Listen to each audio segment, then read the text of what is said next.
builders are feeling good about next year.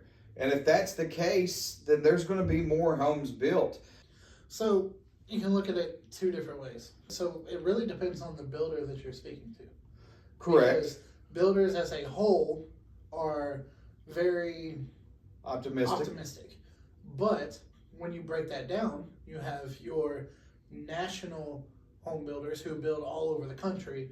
Which are Those the ones are the ones that are building more affordable houses. Correct. Your more localized builders who build in maybe a city or the southern region or northern region, they're building a little more expensive of a house. Well, kind of like, all right, we'll use Eastland because Eastland is a local builder here in Middle Tennessee. They're not building houses that are $300,000. No, they're building more in the 500 to 600 or higher range. Correct. It's really, they're building about 650 to a little over $1 million is what Eastland Construction generally builds.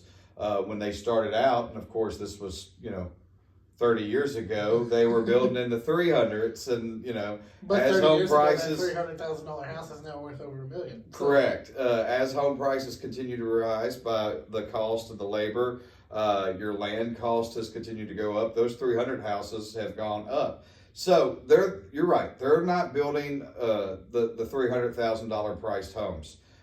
Your Villages of Hunters Point, which is D.R. Horton, they're building something that's a little more closer to that price range. I think that they start somewhere in the 320s and go up to 500,000. It just depends on your square footage and kind of what house you're going for. But builders are the ones that we're fixing to talk about next as the pro. And actually, we'll just go ahead and jump into that pro. It was fewer regulations and faster building, which helps the home builders out because if they can get everything pushed through quicker and they're not having to jump through as many hoops, then guess what? That really helps the first-time home buyers and helps the people that are looking for the more affordable housing, the ones that are going to be in the 300s and the 400s, because they don't have to jump through as many hoops, which means it saves them money there, which means they can put that money that they've saved out into a product